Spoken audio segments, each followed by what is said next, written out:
Never surrender to the tyranny. What is Trump doing here on this shirt? This is his mugshot. Gotcha. So that was taken when he surrendered to authorities to have his picture taken. Huh?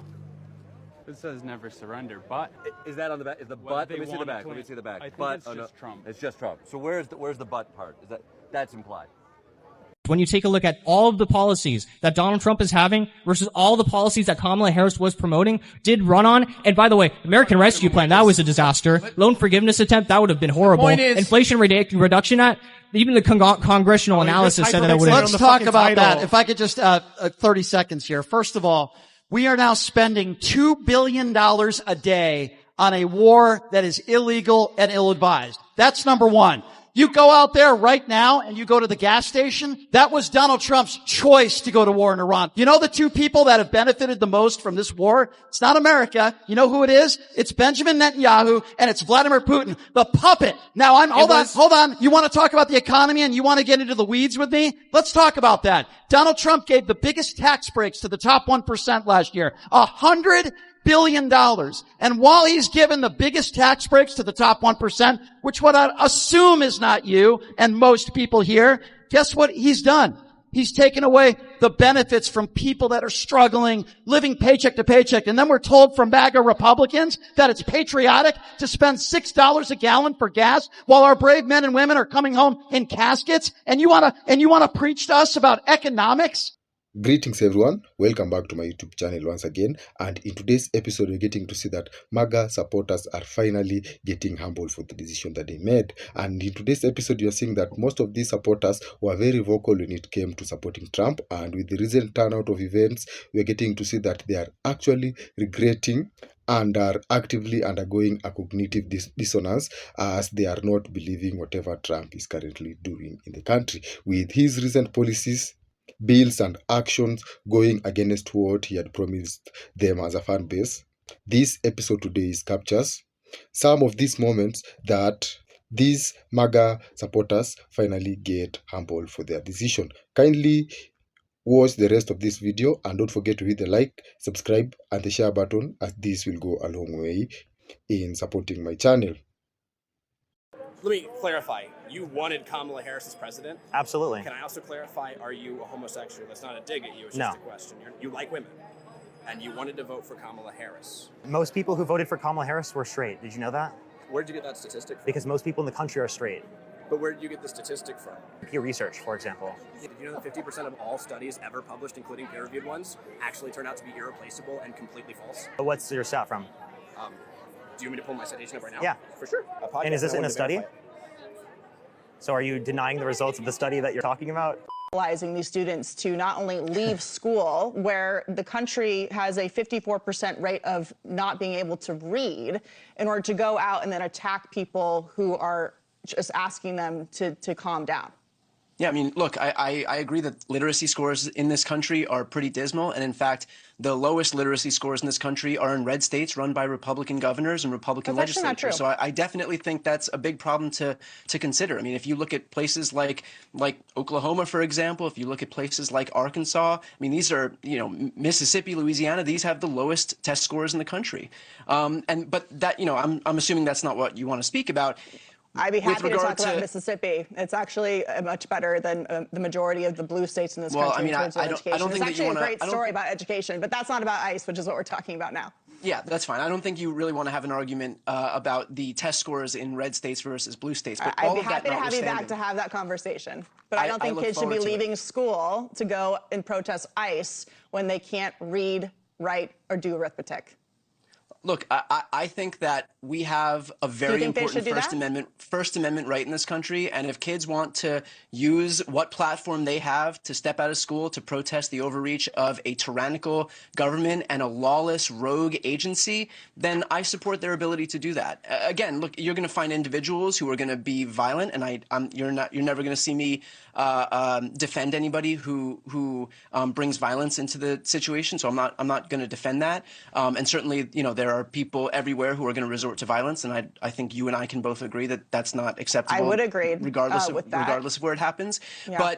if in terms of kids walking out of school, I'm completely look. I think civics in this country is obviously very important, and if kids are going to be paying attention to politics, paying attention to what's happening in their country, I think that more power to them if they can walk out. I think if athletes at the Olympics have something to say and use that platform, more power to them. The more people that can speak up. I mean, I am not of this mind that had gained a lot of traction in Republican circles where athletes are just supposed to shut up and dribble. We have a long, proud history in this country of people like athletes, for example, standing up at the Olympics, going back decades and decades and decades. Yeah, well, it's good that they live in a country where they have those rights. That is true. It's good they live in a country where they have those rights. And I think one of the most important rights is not to succumb to a tyrannical government. And in fact, that's something that you've been saying for years and years and years. I'm looking at a tweet from 2013. Anybody who believes the United States can never be a tyrannical state has their heads in the sand. So that issue used to be important to you, and yet now you have a rogue agency killing people with impunity. We're not going to see any justice for Renee Good. We gotta take a second and take a step back. Okay, first of all, Renee Good arguably tried to run over an ICE officer with her car. So you say that you're not for violence. There's lots of video showing that she... People do not owe you forgiveness for finally leaving MAGA. They just don't. And I know that that's not a popular sentiment with people, but I completely stand by that. I was scrolling and came across a video of somebody that was in tears because they were talking about how they've been deconstructing and they finally left MAGA, but they don't ever want to be a part of any political party ever again because of the backlash they received. And the backlash, mind you, being people going, I'm sorry, but it's too late. You've caused so much damage. Like, I can never forgive you, which I think is completely fair, and it shouldn't be expected to get an overwhelmingly positive response given the situation we're currently in. I can understand the fact that people are saying, oh, we should welcome them with open arms. I completely get that, but when you for 10 years have been telling people to look around and observe the things that are right in front of their face, especially when the things are racism, misogyny, transphobia, hatred, homophobia, and they can't see it, after 10 years, you're gonna be like, okay, well, too little, too late. Like, I've been screaming it at your face and now people are dying. I'm sorry, but anyone that is a triple voter of that man is partially responsible for that. If your response to people rightfully criticizing you as someone that recently left MAGA is to now threaten to continually not vote in the way that is going to stop this stuff from happening, then you weren't deserving of forgiveness in the first place. Because clearly you still don't get it. I'm glad that there are people that are willing to forgive and move forward and, welcome these people with open arms, but it should not be the expectation that everyone is going to want to do that or be okay with it. Especially with how many people have been killed, deported, imprisoned, and everything that we're seeing in our current climate. Forgiveness should not be the expectation. And if you are someone that left MAGA, we're very happy that you did that. I hope you continue to deconstruct and teach the people around you. You also have to accept the criticism and the fact that you have harmed hundreds of thousands of millions of people. And people are going to hold you accountable for that. Does that suck? Yes, but that's part of the deconstructing. You didn't get a wall. You didn't drain the swamp. You didn't get affordable health care. You didn't eliminate the national debt. You didn't get new infrastructure.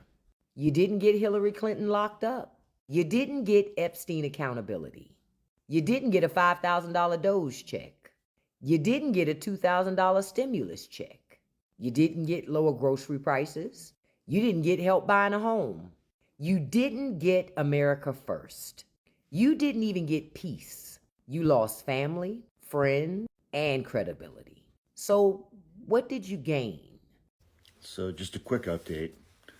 It's about 20 minutes after 5 West Coast time on Saturday, April 5th. I've been watching some MAGA TikToks, and they're crashing out.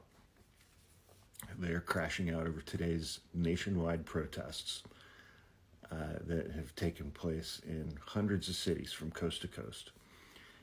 And it's probably 1 or 2 million people, if not more, who showed up at these things. They got over 100,000 people in Washington, D.C. 100,000 people in Washington, D.C. Not one of them broke into the Capitol. Weird. But they're crashing out. I've seen at least a dozen TikToks from MAGA chuds saying that every single one of these people who showed up to these protests is being paid by George Soros. That's their talking point. All of these protesters that showed up today are being paid.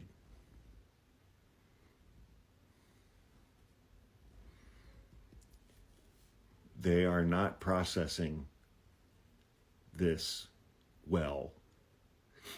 And I'm sure a lot of these folks are seeing these protests where they live.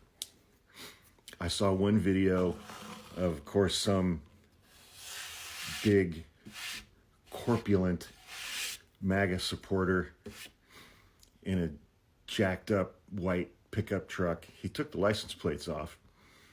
He stopped in the middle of a huge protest in, I think it was Kansas City. The protesters were not blocking the street. But he stopped and got out of his truck to go fight with protesters on the side of the road.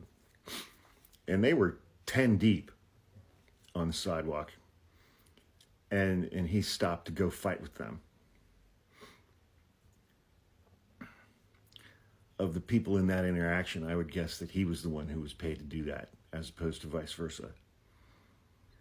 But I just scrolling through TikTok today, man, I saw dozens and dozens and dozens and dozens of lives of people at their protests, literally from coast to coast and everywhere in between. Even in red states, people were showing up in red states, in deep red towns.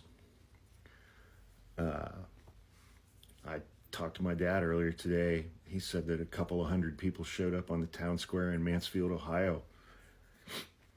And if you know anything about Mansfield, Ohio, that is MAGA country. It's where I was born. And people showed up everywhere today. White people showed up everywhere today. And of course, MAGA thinks that every single one of them was getting paid, and the vast majority of the MAGA chuds think they were getting paid by George Soros. They're not handling it well. They're not processing it well. Somebody to tell me they're lying right now because of what the do you mean that I'm not gonna get my SNAP benefits? What the do you mean? We are possibly going to lose our farm if NRCS doesn't hold up their contract with us on the EQIP program. Because of the executive orders, there's a pause or a freeze on the funding, and they're not able to pay out on the stuff that we completed or anything going forward. Beyond betrayed. They used us during the campaign, the elected officials from the Republican Party. They actually told us that it was not going to touch the documented people. I mean, you're an educator. You didn't vote for Trump eliminating federal funds. No, I did not vote for that. I do not think that's what the voters want. If we have federal cuts, then that's going to mean bigger classroom sizes. I would lose teachers, first and foremost. It's devastating. They give birth, and that's automatically a citizen. No, you need to go through the proper channels. I feel like there's something in the Bible about that, where someone goes into a foreign area and gives birth. I don't know. There's gotta. When saw we thee a stranger and took thee in, or naked and clothed thee? As ye have done it unto one of the least of these, my brethren, ye have done it unto me. What do you think it's about? The only thing I can say is until we get our own people under control, I'm not worried about anybody outside this country. We were talking about immigration. There were some parts in it that I thought were like pro-immigration. They are. Jesus was an immigrant, right? Illegal immigrant? No, he was born in Nazareth. It was like an anchor baby. Raised in Egypt. He did not apply for visas. He never came in through any country legally. If people come to our country and we don't give them home, we don't give them food, we don't give them water. If Jesus was here right now, would you let him in? As long as he went through the proper, as long as he came here legally. As long as Jesus Christ came to this country legally, we would let him in. Thank you, gentlemen. Thank you. No, thank you. That's pretty intense. Yeah. I feel like Jesus was kind of like a big open border socialist. Well, that's interesting that you say that. Well, there are some things that, I'm going to play you 3 separate videos of 3 separate Trump voters and how they felt before they read the big beautiful bill. Why are you voting for Trump for? Because I'm fucking tired of being broke. I bet you I don't think Donald Trump's a liar now. No taxes on tips, overtime, and Social Security passed the House to... Holy shit, I just really hope, again, this big, beautiful bill passes so I can bring home a paycheck. And now I'm going to play you 3 separate videos of those exact same Trump supporters after they read the bill. I've been fucking pumped for this no tax on overtime. It's not gonna help you check none. They're still gonna tax the fuck out of your goddamn check. Then you turn around and pass the bill and it's a crock of shit. It's a tax credit for the people that make a certain amount of money. So the big, beautiful bill did pass today, and I just feel a little misled. I don't even know what to say because it's like comical at this point. That is 3 separate MAGA voters, supporters who are like, yeah, I'm going to make a TikTok talking about how excited I am for no tax on tips and no tax on overtime. And then they read the bill and they read the fine print and they came back to TikTok. And all 3 of them made videos talking about how they are sad and upset that these, not only is there caps and not only is this actually not going to help them save money out of their actual paycheck, but it ends in 2028. Like, well, the tax breaks for the wealthy do not end at all. They're figuring this out. MAGA TikTok is freaking out. This is funny as fuck, guys. And I know we told you, they're just stringing you along in a hot dog. When the candidate for 2028 runs and he's a Republican, he's going to be told to run on preserving no tax on tips and no tax on overtimes. And then if a Democrat runs, the Republicans, when the no tax on overtime and no tax on tip ends, are going to be like, it was the damn Democrat president who took it away from us. Even though it's probably going to be Republicans in Congress who vote against keeping it. Anyways, my name is Mercedes Chandler. Give me a follow. You want my page again. Thank you. Goodbye. Let's go as fast as possible and debunk a bunch of MAGA lies. Ready, go. It's okay for a Democrat to do it, but not Trump. Let's get into it. Barack Obama signed an executive order in 2011 for an oversight and accountability board to detect and reduce waste, fraud, and abuse across government with the best public servants. But when Trump does it, to eliminate waste, fraud, and abuse with public servants, it's bad. Yeah, nobody's making the claim that trying to make government more efficient is a bad thing. But if you're going to use your executive power to set up an agency like this, it still has to follow the law. So when they're doing things like freezing all federal funding, and that's blatantly unconstitutional, like that's a problem. Also shouldn't have massive conflicts of interest, like the richest man in the world whose net worth is tied to receiving a bunch of government contracts, having the unilateral authority to look at where federal payments are going in relation to government contracts. Next. Biden says he wants people working from home back in the office, and his chief of staff says it's a priority of the president because 3 out of 4 of the federal agency buildings was at a 25% or less occupancy rate. It's okay. But when Trump says it, he's a dictator. The internet is a true nuanced destruction machine, dude. Donald Trump signed Schedule F, which gave him the ability to fire civil servants for any reason at all. Previously, presidents didn't have this authority. Obviously, he's trying to do that because he wants to hyper-politicize these 3-letter agencies. Joe Biden had a plan in place to try to get federal workers back to the office. It was significantly different than Donald Trump doing what he's doing now, which is trying to give people ultimatums so he can root out people who aren't loyal to him. Furthermore, even if Donald Trump did this in good faith, the way he did it was a lot more egregious and showed that he didn't understand how government works. So when he's like sending out, hey, everybody has to come back to the office, and the 10% of the federal workforce that are fully remote at all times are confused about if they're supposed to go back. Everyone's confused about the order as opposed to slowly like getting people back to the office. It just shows his like lack of understanding with government.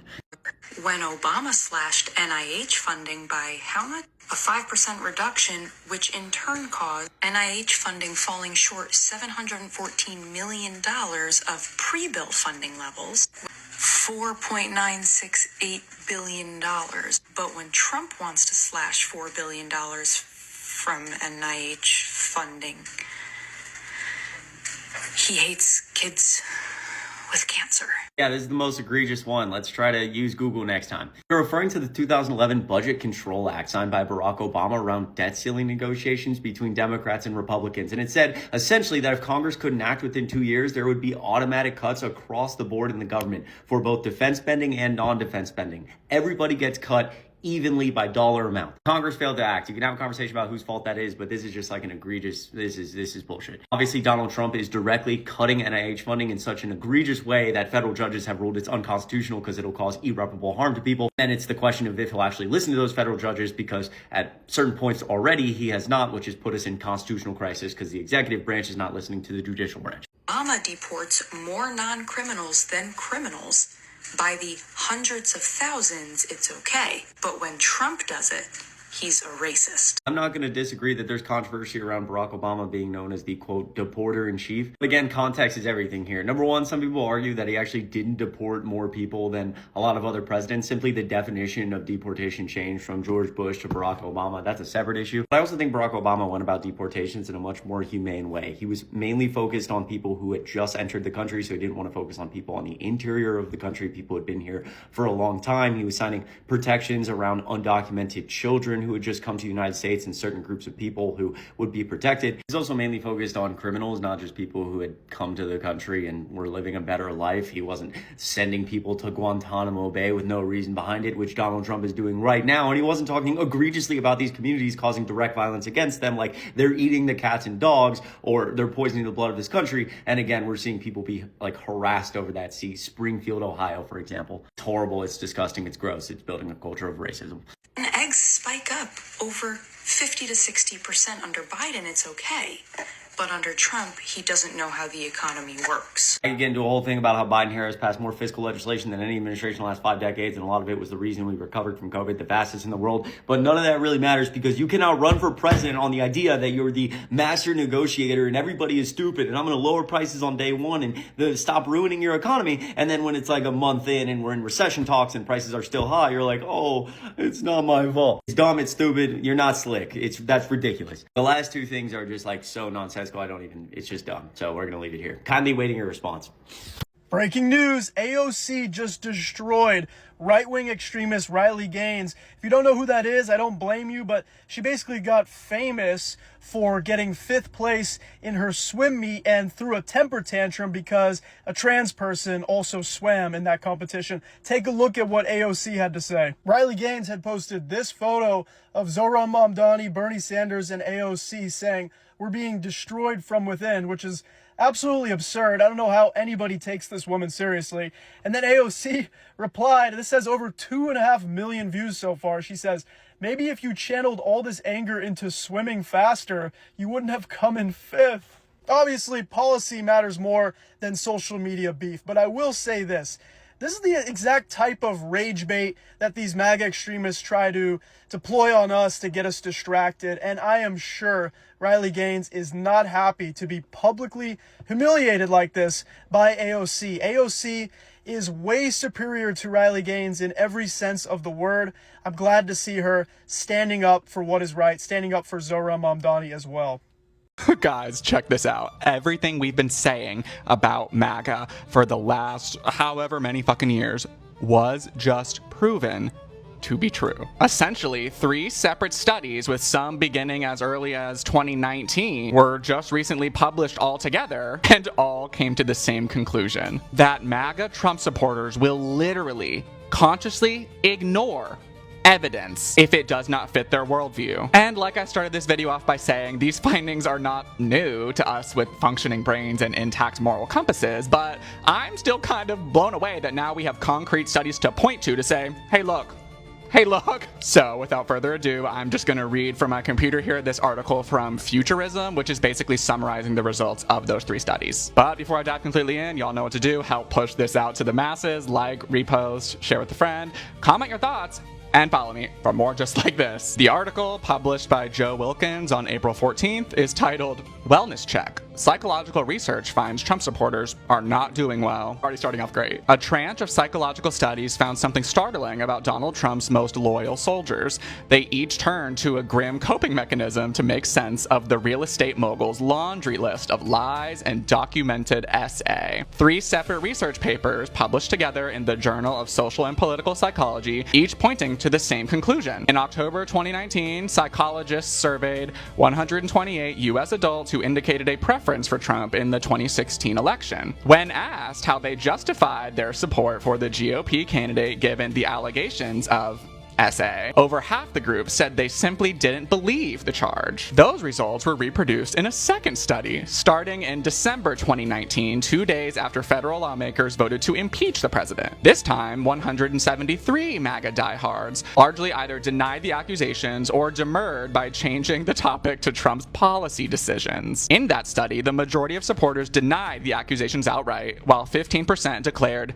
they simply didn't care. And lastly, the most recent study, a 2022 survey taken immediately after Trump was arraigned for his role in the January 6th insurrection, found that of 187 participants, over 60% felt the accusations against the president were a lie. Which is literally, we all watched it happen live. While each study is highly complex in their own right, together they reinforce the finding that denial of factual information is a direct response to anxiety caused by cognitive dissonance. So, I mean, there we have it, folks. MAGA is literally ignoring facts and evidence because they're in a cult, which has caused them to have extreme cognitive dissonance about what they think is real and what is actually real. What do you guys think about this? Comment below. And do all the things to spread the news. Like, repost, share your thoughts, and follow me for more like this. MAGA is melting down, y'all, and has been for quite some time, but those that need evidence and proof to show that that's actually happening,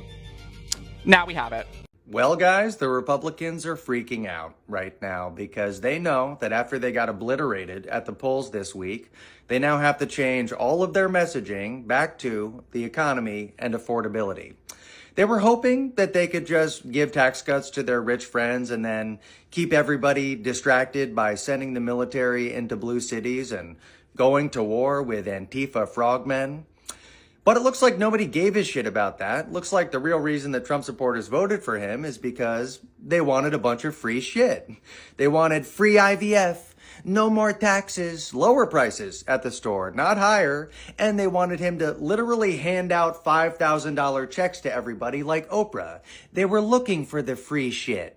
And when Republicans got in office, obviously they had no intentions of actually helping the American people. But now Republicans are being forced to talk about the economy that they ran straight into the ground, and they can't talk about the numbers because those look terrible. So their number one tactic is to trot out Lego Man Mike Johnson and Daddy Trump to tell everybody that prices are way down. Guys, our pro-growth policies will kick in soon. That's what they have to say. And that's because they're absolutely cooked. The Republicans have done nothing to help the American people, and even their own fans are starting to notice. Anyway, guys, gotta love it. Gotta love watching them squirm. If they thought that this week was bad for them at the polls, woo! Next year is going to be glorious. All right, guys, happy Thursday. Hopefully you're having a great week. I know I am having a damn good week. So let's keep that energy flowing. All right, y'all? Okay, love you. See you soon. Well, if you've watched to this end, thank you once again, and let's get down to it. For most MAGA supporters, they had this utopia dream that once Trump got into power for his second term, everything would magically fall into place and they would experience this kind of life that they had never experienced before. And to most of these MAGA supporters, they had expected that since Trump was in power in his first time, he was not given enough time to implement most of these dreams and policies that he had sold to the American MAGA supporters. And by doing so, we get to see that most of these individuals came out in masses to support Trump in his second re-election into office. And just a few years down the line, we're getting to see that most of them are getting humbled and humiliated for the decisions that they made. And this humbling is not specifically coming from the Democrats only. It's also coming from other groups of individuals in the United States, especially the immigrants who had warned them against voting for Trump. And also you get to see the black community in the United States was also at the forefront in warning these MAGA supporters against voting for Trump. And with the recent turnout of events, these individuals are getting humbled and humiliated by the reality that they are currently experiencing. From this episode, you've seen that most of them have come out with different non-logical explanation as to why they believe that Trump is doing a good job in the country. And among Trump's, one of his major promises when he was vying for his second term in office, he promised the Americans that he was not going to pull the country back into unnecessary wars. And now, as things stand right now, this is far from the reality, as we're getting to see that there is growing tension and war that is between the United States and Iran. And again, we're getting to see that there is also active interference of the United States government that is in Venezuela and other parts of the world. And Trump is actually going against all the basic tenets and promises that he had made to the MAGA supporters once he was vying for the president seat. And so for the MAGA supporters, we all understand that they were very vocal when it came to campaigning for Trump. And recently, we're getting to see that in public situations, most of them have been humiliated and humbled once they try to give logical arguments about why Trump's current decisions are in the best interest of the American people. With the rising cost of living currently being experienced by a majority of the average Americans, we're getting to see that the reality is sinking in, and for the MAGA supporters, it is just another dark day whereby they are living by the choices of their consequences, by the consequences of their choices. And it is not a beautiful thing to watch. These experiences are actually slowly setting in for the MAGA supporters, as you're getting to see that even most of them have actually started a movement whereby they are moving out of the MAGA movement, given the fact that Trump is not giving in to the promises, and his interest and loyalty right now only lies to the elites of the United States, whereby we're getting to see a very peculiar situation whereby the rich and the elites in the United States are taxed less than the average American individual who is taxed more. And so this goes to show where the loyalty of Trump lies, and that is basically not on the needs and well-being of the average American citizen. And for the MAGA supporters, they are reminded daily that whatever America is experiencing right now, these are the choices that they made, and these consequences are a blanket to all of Americans, as you all understand that as long as you are an average American citizen, Trump's policies will directly or indirectly affect you. Other than that, you've seen several cases whereby die-hard MAGA supporters have also come online to cry about the tough life that they have experienced, despite of being a major swing state that is for the Republicans when it came to voting for Trump. A good example is the MAGA farmers who were recently complaining once they were hit by the economic tariffs during the economic trade war between the United States and China. And it was clear to these farmers that the United States government was not necessarily fighting for their rights, as we're getting to see that most of these MAGA farmers who had expected that once Trump got into power, he will directly support or uphold his promises of transforming the lives of these farmers. But since his tenure, these farmers have experienced one of the toughest moments in their farming history, as we're getting to see that most of them are being forced to abandon their farms as they could not afford to pay for the bills or afford the necessary farming inputs required to successfully carry out these farming experiences. And with the recent cases of flooding being experienced in the United States, it's again dawning on Americans that they are on their own, as it is not only the MAGA supporters or those who didn't support Trump that these systemic failures are actively affecting. It's all the average Americans that live their day-to-day lives in the United States governed by the federal government policies that are actually bearing the blunt cost of this decision. And so for the MAGA supporters, the rest of America has not been silent when it comes to calling out them for the decision that they made. As we're getting to see that, like in this episode, most of them are being questioned about the decisions, and they are being actively blamed that whatever is happening in the country right now, this is the result of blindly following someone without necessarily considering the impact of their choices or their past history when it comes to making laws, policies, and decisions that will directly affect the average American individual. Well, this again gets to mark the end of this episode.